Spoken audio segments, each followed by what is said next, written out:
Hello and welcome.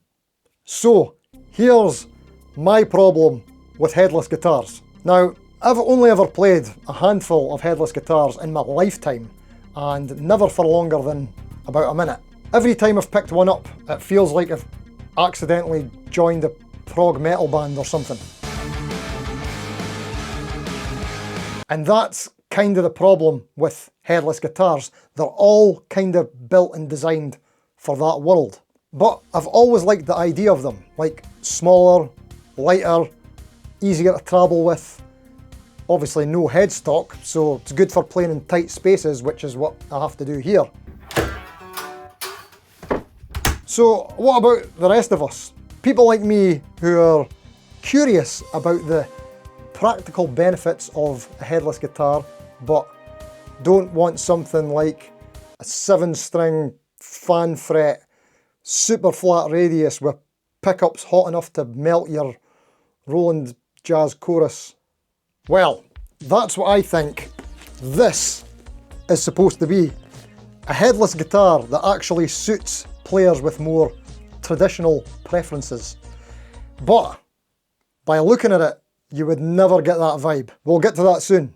And yes, there's a guitar in here, a headless one, so we're going to have to quickly unbox it and assemble it. Let's check it out. Okay, so here we go.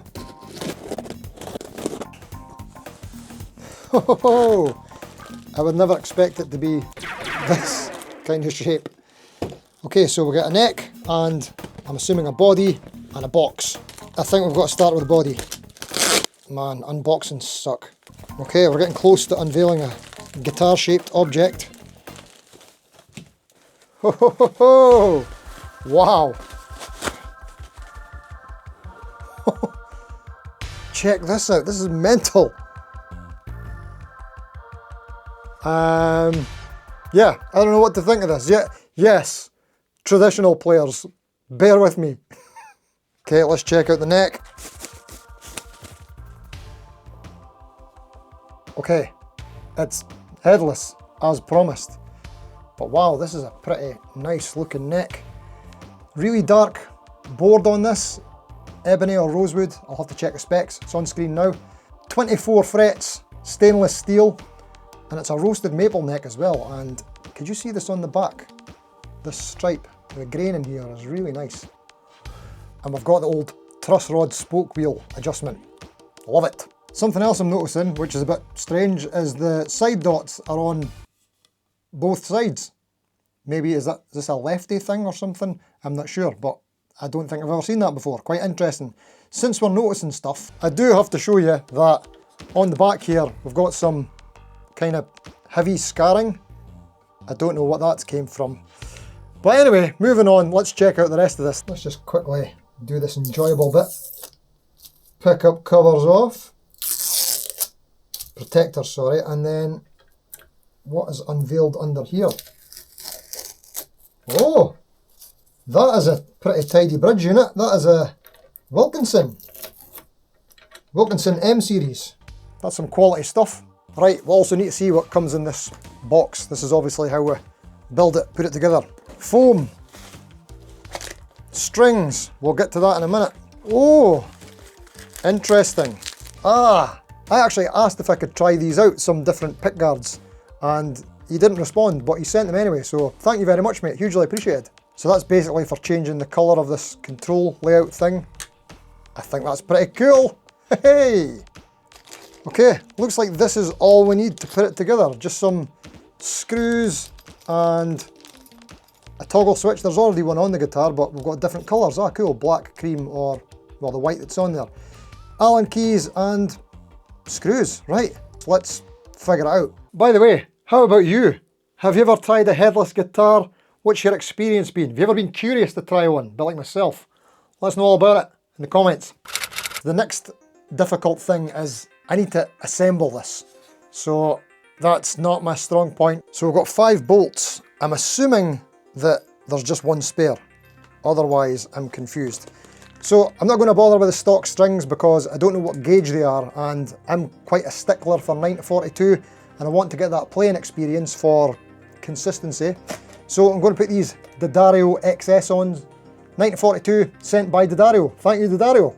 Moving on. Right, so if anybody can get this wrong, it's me. So consider this the idiot test. Seriously, just 4 bolts. I mean, who could get that wrong? Probably this guy. So far, so good. Surely it can't be that easy. 4 bolts. It's a really snug, tight fit. If I remember, you're not supposed to tighten the bolts all the way. I remember reading that on the website, but let's get some strings on, see how we go about this next part. Actually, before we do that, I'm just going to quickly oil the fretboard and polish the frets. That's a must for me on every new guitar. On it.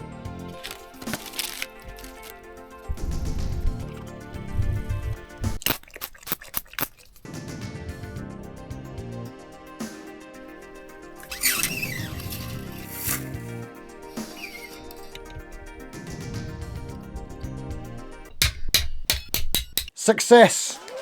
I built it. I built a guitar.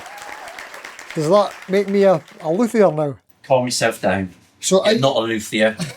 But, so what even is this alien technology, you might be asking? Well, it's a good question.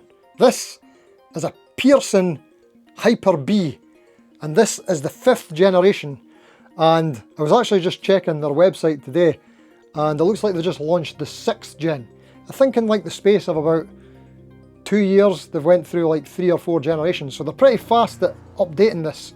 And it's a pretty awesome guitar, I think. They're from New Zealand, and this is made of aluminum.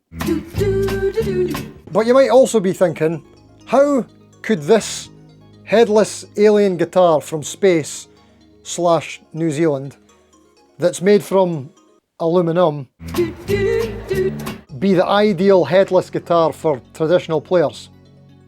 Well, that's another good question. Okay, so hold on a minute, hear me out, right? So let's disregard the crazy body for a minute and we'll talk about the neck and just headless guitars in general.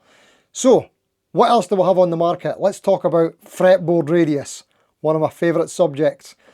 But generally, what have we got? I've wrote this down here. Strandberg, 20-inch radius is pretty much standard. Hills HN3, 12 to 16-inch radius. Mayon's Hydra, 12 to 16-inch radius. Aristides, 12 to 16-inch radius. The Harley Benton Dullahan, it's like 13.75-inch radius. Kiesel is between 14 and 20-inch radius, and so on and so on. Now, this one here, believe it or not, is quite a standard 12-inch radius. No compound, just think like a Les Paul or something like that. But yeah, it's not like crazy flat. There's no fan fret stuff or anything like that going on. So that's my reason number 1 why this is more sort of conventional than it looks on the surface. In terms of the playability, Modern C 12-inch radius, I was surprised by that.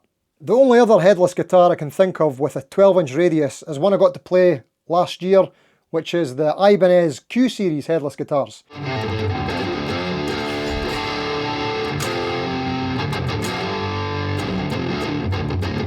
12-inch radius all the way, but it's got a much thinner neck than this, and the pickups are like super high output as well, compared to these, which brings me on to reason number 2, and apparently Alnico II pickups in here, and they're fairly low output.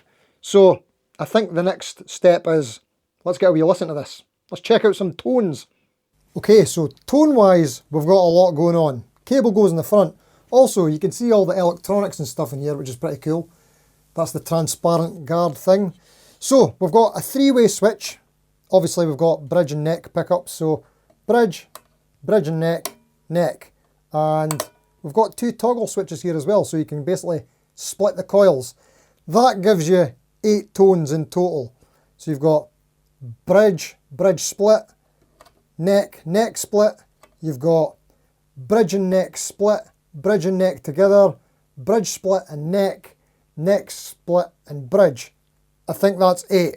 Maths. Right, let's have a quick listen with some clean tone.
Now that's a lot of tonal versatility. Did I go through them all? I think I did, but they're not like super duper hot, got really nice clean tones, I think.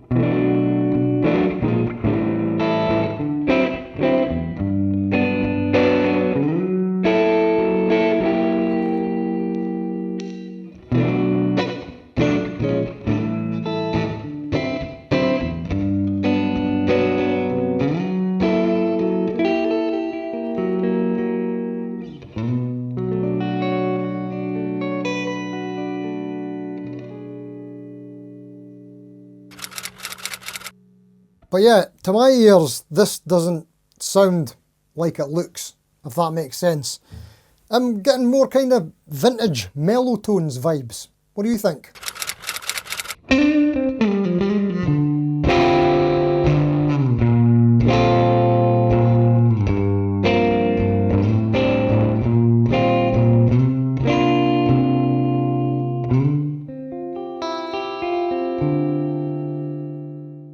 I like it. I like it a lot. It doesn't sound how it looks.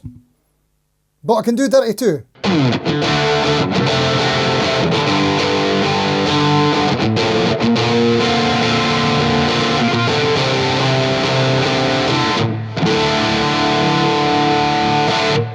Hi, welcome to the standing up portion of the video. I need to show you something standing, like this part. Look. It goes on a guitar hanger because it's still got a little bit of a headstock, even though it's headless. And while we're still standing, let's try it with a guitar strap.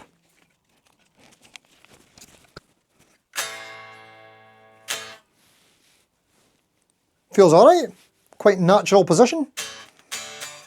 It's weird looking down on it, but it feels normal. Also, it's fun to weigh things, so let's weigh it for fun. Here we go. We're getting pounds. Can you see it? That many pounds. How about kilos? Good question. That many kilohawks. It's light.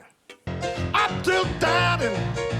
Yeah, yeah, yeah. And you might be wondering, is it a guitar or is it a coat hanger?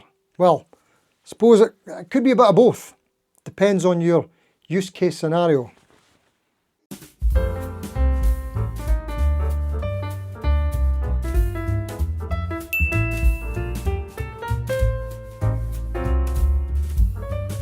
I can't believe I almost forgot to mention, product provided. This is a sponsored video, so thank you Pearsons for sending this along. It's been fun checking it out, and when I seen it, it's certainly not what I expected in terms of delivering on the more vintage vibes, especially in terms of the tones. And I'm really enjoying this wee handle here. I seem to be holding on to this a lot. What would I like to see from this? They're already on Gen 6. There's been some changes, but I would like to see, you might know what's coming, HSS. I don't know how they would do that. It looks like, I mean, the way they've mounted the pickups looks a bit complicated anyway, so for HSS that might be more complicated. Roasted maple fretboard please, and could you go a little bit more traditional with a 9.5 inch radius, please? And lastly, I'd also love to see some funky colours on this. Some chameleon flip-floppy metallics, some like, I don't know, cool Formula 1 racing car colours or something. I don't know, I think that'd be pretty cool. What would you want to see in future updates, or is this futuristic enough for you? Let us know in the comments. But anyway, let's get a track on and have a wee jam. And as always, the bum notes are free.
Okay, so there's a lot going on with this guitar, and there's some things I might have forgot to mention, that it's actually got locking tuners, and the actual mechanism for getting the strings on, it's like the headstock's down the bottom, isn't it?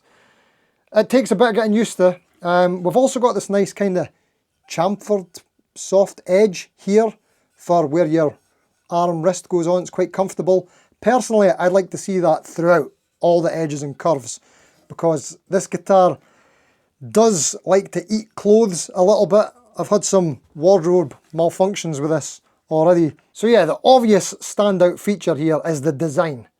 How much would you pay for design? Let me know in the comments.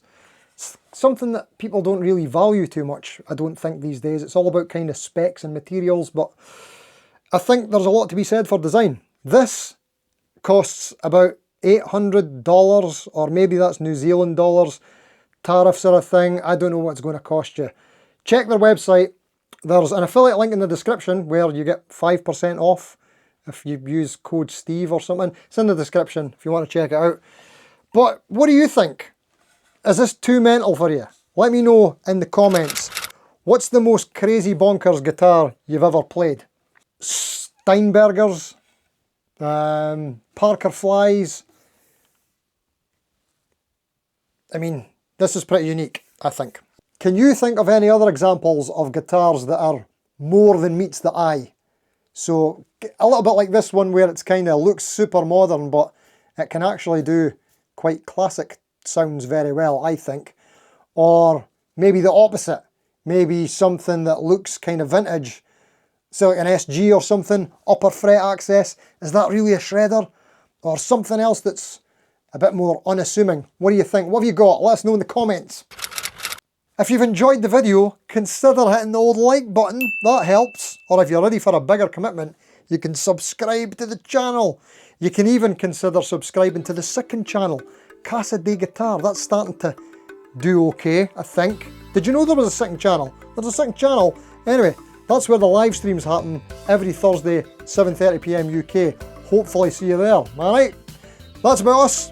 Thanks for watching. Until next time, see you later.